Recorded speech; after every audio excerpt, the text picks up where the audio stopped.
experience of emptiness in prayer. There are two deserts we need to cross. There are two deserts we need to cross. And the first desert is the desert of truth. The desert of truth. When we speak of the desert of truth, it does not only mean the truth about God, but most importantly, the truth about ourselves. And what is that truth about ourselves? The truth that we are poor, miserable, sinful, broken, and weak. And so through the desert of aridity and emptiness and dryness, we realize the truth that we cannot create the experience of God. We are not capable of creating an experience about God. We cannot create the experience of God. Because the experience of God is grace. It is not man-made. It is not the product or result of my creativity or imaginativeness. The grace of God, rather the presence of God, is grace. It is given to us, to me, to you, as a free gift. And we welcome and receive that gift also freely.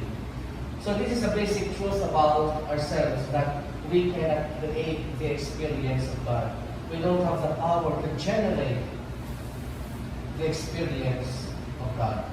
It's because we are sinful, because we are imperfect, because we are limited, because we are completely and totally dependent on God. God does not depend on us. God does not depend on us. It is the other way. We depend on Him. It is Him who creates us. It isn't us who creates or who create His presence. We have no capability to create the presence of God. It is God who creates us. So we are totally dependent on Him. And when we come to terms with our fundamental weakness, imperfection, nothingness, that is the truest part of who we are. We are truest to ourselves. When we embrace our nothingness, our emptiness, our imperfection, our limitation, that is when we are truest.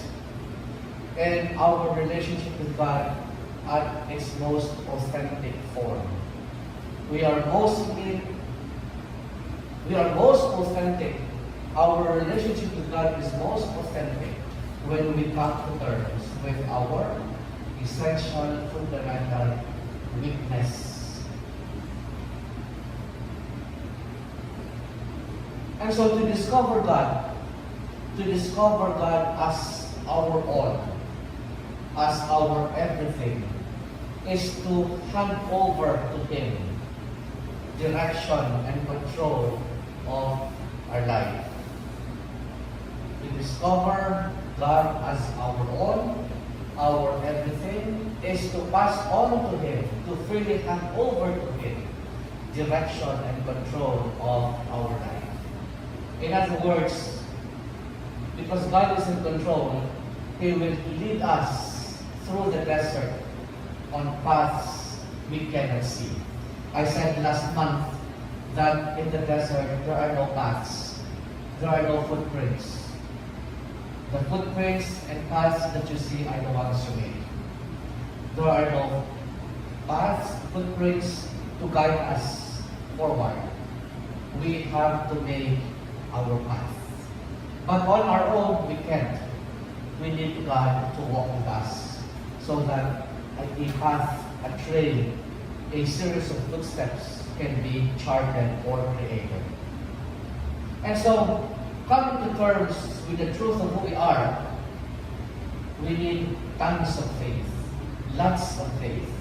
In fact, it is enough that we have faith and trust and love.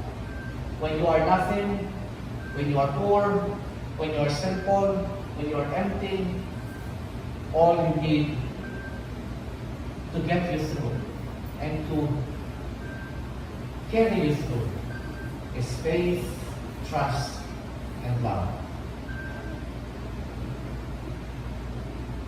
So this is the first desert we need to cross, the desert of truth. The second desert we need to cross is the desert of silence.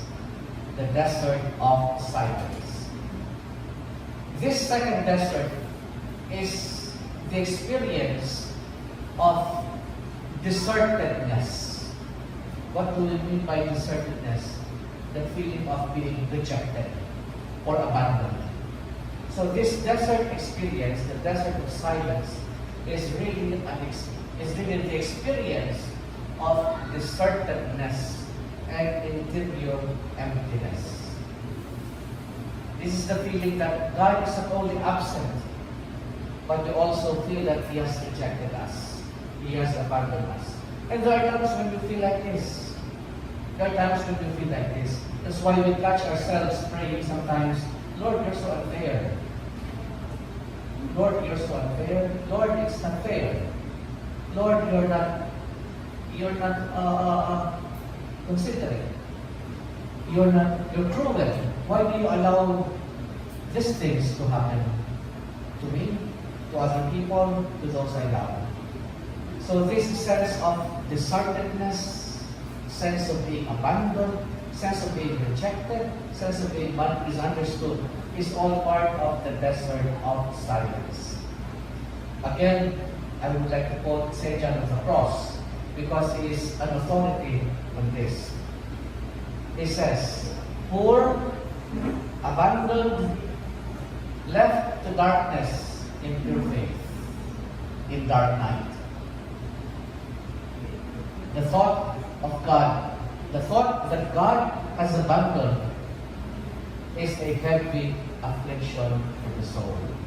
Again and again, John of the Cross testifies to this experience of the desert of silence. Poor, abandoned, left to darkness in pure faith. A dark night. The thought that God has abandoned is a heavy affliction for the soul. But you see, akala lang natin yun. Akala lang natin yun. It's all from our perspective. But in all honesty, God doesn't leave us alone. What is lacking is our faith. The feeling that sense that we are alone is not because God has disappeared. It's not because God may seem remote, may seem far out and distant, but God is there. But to conclude that God is absent, God has rejected, abandoned, walked out on us, is all coming from the point of view of lack of faith. Lack of faith. And so, we enter most deeply into the silence of God, the deeper we go into prayer. The deeper we go into prayer, the deeper we go in our meditation. We also enter most deeply into the silence of God. And to be able to enter the silence, we need a lot of courage, great courage, heroic courage. We must have the courage to continue praying in the desert of silence. We must continue praying, meditating, sitting, being in silence, embracing solitude in this desert of silence. Karl Rahner, a German Jesuit, says, when we have seen all this and have the courage to speak into his silence, there really dawns upon us the true and final essence of prayer. Beautiful. I repeat. When we have seen all and have the courage to speak into this silence, there really dawns upon us the true and final essence of prayer. You know, when our prayer is silent, because God seems to have muted himself when our prayer is lonely because there is no conversation or dialogue happening. When our prayer seems empty because there are no consolations. That is the final and true essence of prayer. That is the final and true essence of prayer. Not the emotions, not the many words, not the many things we need to ask God, not the people and intentions we need to intercede for. These are not the hallmarks of prayer. These are the active dimension of prayer. This is the active dimension of prayer. But the true and final essence of prayer is nothingness. In fact, one teacher of prayer said, the nothingness of prayer is the everything of prayer. The nothingness of prayer is the everything of prayer.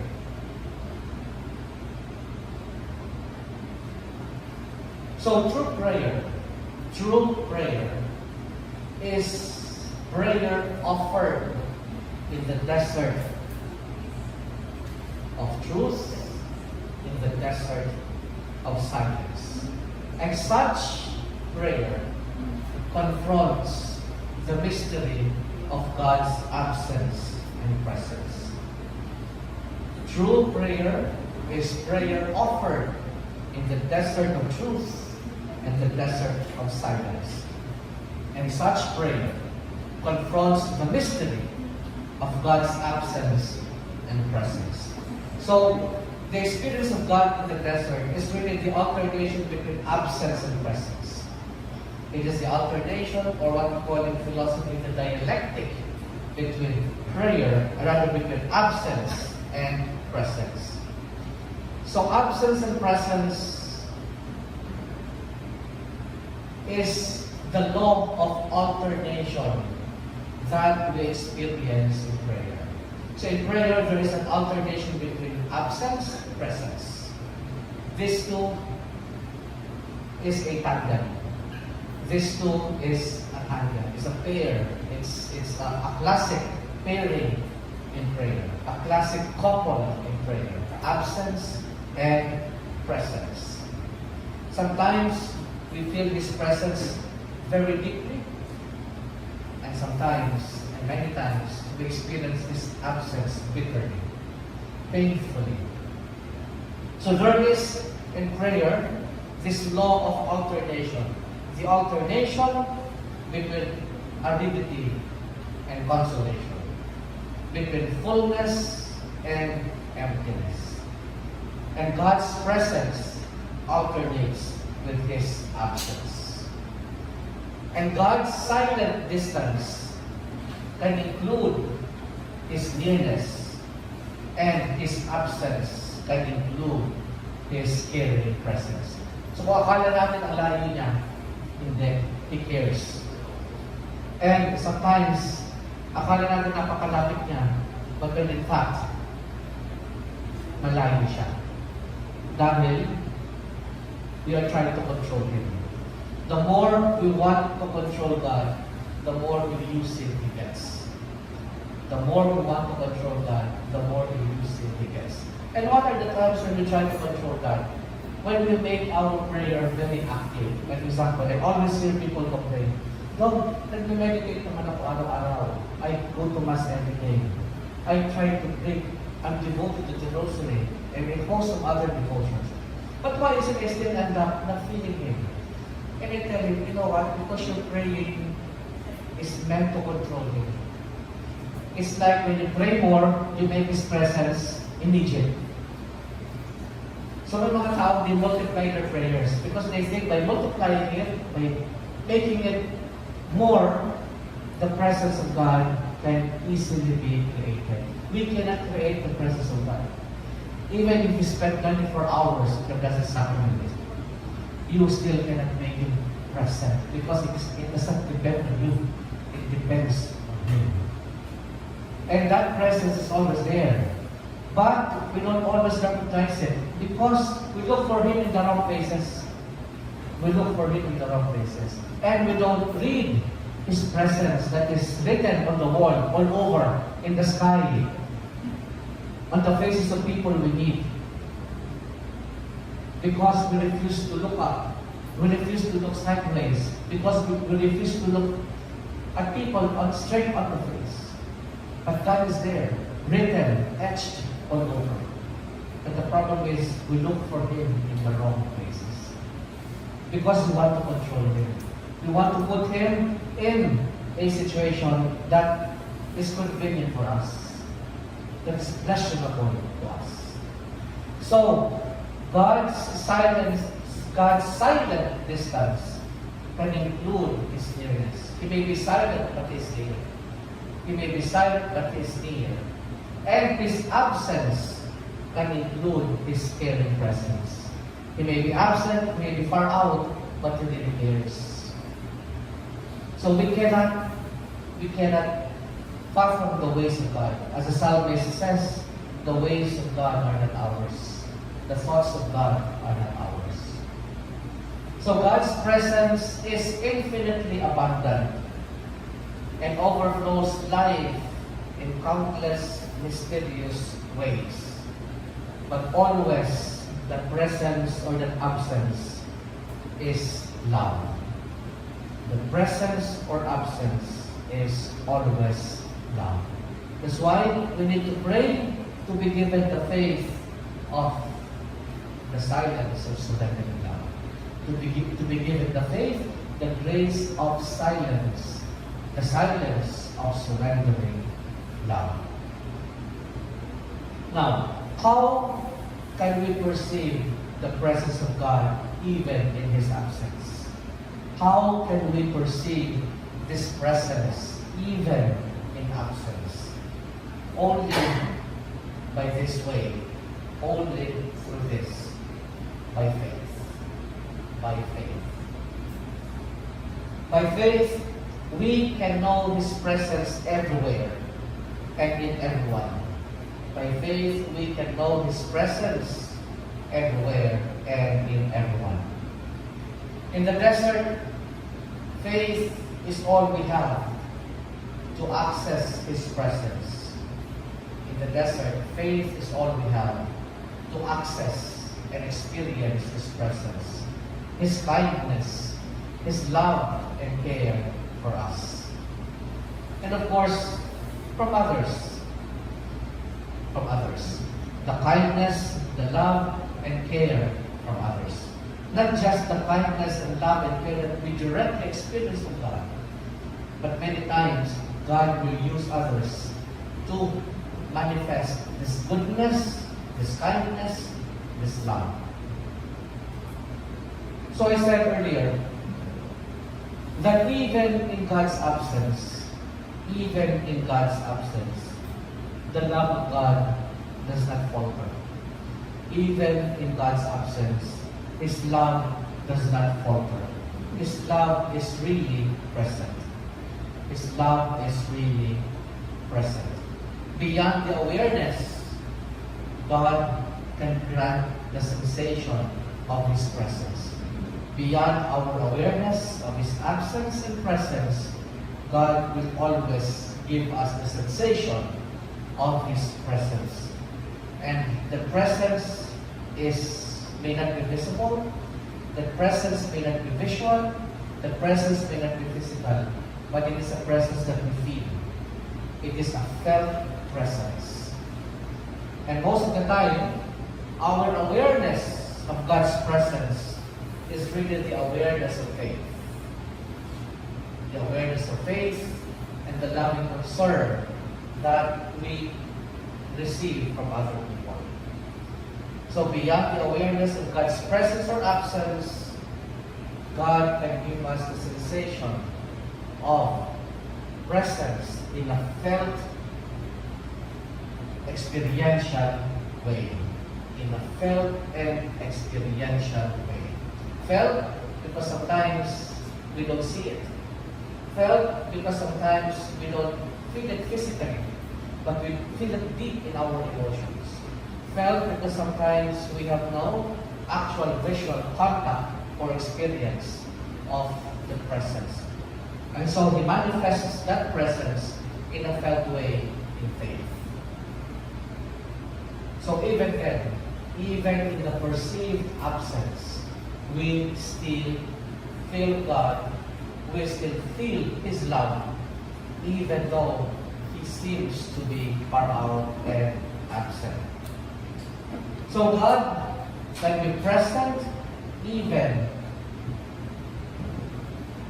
when He is absent. God can be present even when He is absent. Because God's ways of being present are infinite. God's ways of being present does not depend on our understanding or definition of presence. Because God's presence can be manifested to us in countless and infinite ways. Again, His ways are not ours. His thoughts are not ours. And so in the desert of emptiness, we know and love God as mystery. In the desert of emptiness, we know and love God as mystery. And you know, mystery isn't something we try to solve, because there will never be answers to mystery. When we are confronted by mystery, we simply surrender to it lovingly. We simply consent to it in faith. And when our trust is strong enough to surrender to the absence and the emptiness, then we are totally available and open to God's mercy. But that trust must be strong enough, must be mature enough, must be deep enough in order to bend and surrender to the absence and emptiness. And when we have come home, we have come to terms with this absence and emptiness, then we can be totally available and open to God's mercy.